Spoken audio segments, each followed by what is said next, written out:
कहीं भी सत्संग या किसी भी तरह का आयोजन होता है तो हादसा होने का इंतजार आखिर क्यों हो रहा होता है? क्यों नहीं परमिशन देने के पहले पूरी व्यवस्था की डिटेल देखी और समझी जाती है? हाथरस के हादसे से बचा जा सकता था, लेकिन लापरवाह सिस्टम जब तक जागता तब तक 100 से ज्यादा लोग मौत की नींद सो चुके थे। टेंट को देखने पर एंट्री और एग्जिट गेट पर शक होता है। अंदर जाने और निकलने के लिए बहुत छोटा रास्ता बनाया गया था। बताया जा रहा है कि भगदड़ की वजह गर्मी, उमस और घुटन है। बंद टेंट में लोगों ने बाहर आना शुरू किया और फिर भगदड़ मच गई। पुलिस को मिली शुरुआती जानकारी के मुताबिक सत्संग खत्म होने के बाद लोग हॉल से निकल रहे थे।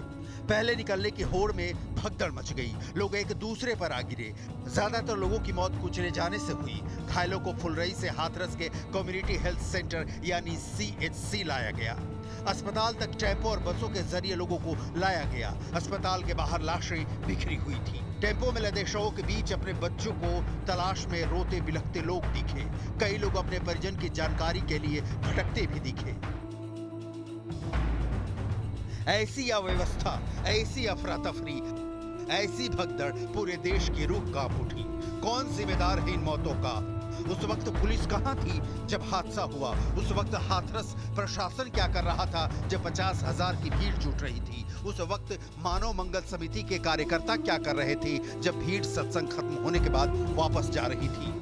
जानकारी हमें मिली है वो ये है कि भोले बाबा नारायण साकार हरि जिनका नाम है, वो प्रवचन सुना रहे थे। 2 बजे के करीब का समय था और जैसे ही उनके प्रवचन खत्म हुए, सत्संग खत्म हुआ, उसके बाद लोगों ने वहां से बाहर निकलने की कोशिश की। ये कहा जा रहा है कि जो पांडाल लगाया गया था उसकी क्षमता काफी कम थी, उससे कई गुना ज्यादा लोग वहां पर पहुंचे हुए थे, अनुयायी वहां पर पहुंचे हुए थे और बाहर निकलने का रास्ता काफी छोटा है वो बताया गया है। इसके साथ साथ जो जमीन थी जहां पर पूरा आयोजन हो रहा था वो समतल नहीं थी। सत्संग में क्या हुआ था, भगदड़ कैसे मची थी, उस समय क्या घटना घटी थी, अगर बता पाए थोड़ा आप। संगत भिड़भिड़ा के उठी, प्रभु जी गए थे, संगत उठी, उस एक दूसरे के टक्कर से गिरते चले गए। क्या घटना हुई सर? कैसे? ये जैसे ही कार्यक्रम का समापन हुआ और उसके बाद भीड़ एक साथ निकली, सफिशिएंट रास्ता था, लेकिन वहाँ पे नीचे हल्का सा पानी की कीचड़ हो गई थी। पानी की कीचड़ की वजह से लोग जो है रपटन पैदा हो गई।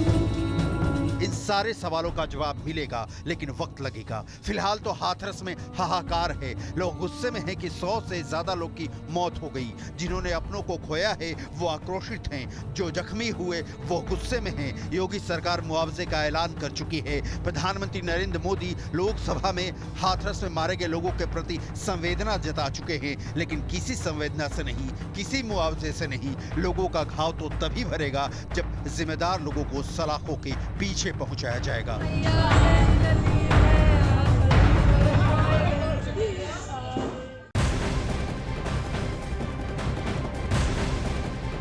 बड़ी खबर आपको बता रहे हैं, उत्तर प्रदेश के हाथरस में सत्संग में 116 लोगों की मौत के मामले में जांच तेज हो चुकी है। हादसे वाली जगह पर पुलिस की टीम बम स्क्वाड के साथ जांच में जुटी है। साथ ही मौके से साक्ष्य भी जुटाए जा रहे हैं, सबूत इकट्ठा किए जा रहे हैं और मुख्यमंत्री योगी ने कहा है कि दोषियों को बख्शा नहीं जाएगा। आज वो घटनास्थल का भी दौरा करने वाले हैं। सुबह 10 बजे का समय होगा जब वो पहुंचेंगे और न्यूज 18 इंडिया के पास FIR की कॉपी भी है जिसमें आयोजनकर्ता का नाम है, क्योंकि क्षमता 80,000 लोगों की थी, लेकिन पहुंचे 2.5 लाख से ज्यादा लोग और घटना की जांच के आदेश दिए गए हैं। जांच के लिए घटनास्थल पर फॉरेंसिक टीम मौजूद है, बम स्क्वाड भी मौजूद है। घटनास्थल के चारों ओर सुरक्षा बढ़ा दी गई है। साथ ही बाबा जो फरार है उसकी तलाश के लिए भी टीमें गठित कर दी गई है ताकि उसको पकड़ा जा सके। कल जो घटना होती है उसके बाद हम देखते हैं कि संसद में PM मोदी भी घटना पर दुख जाहिर करते हैं। मुआवजे का ऐलान हो चुका है, लेकिन इस घटना के बाद कई सारे सवाल खड़े होते हैं कि सत्संग में, क्योंकि ये जो बाबा हैं इनके अनुयायी देश के अलग अलग इलाकों में है, खासकर अगर हम बात करें राजस्थान में है, उत्तराखंड में है, उत्तर प्रदेश में है। अब देखिए 2 तस्वीरें आपके सामने है।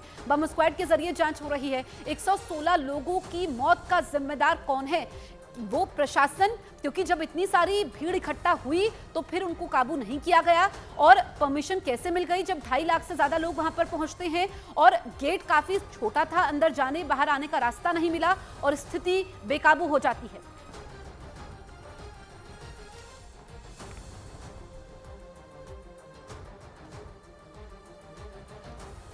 पतंजलि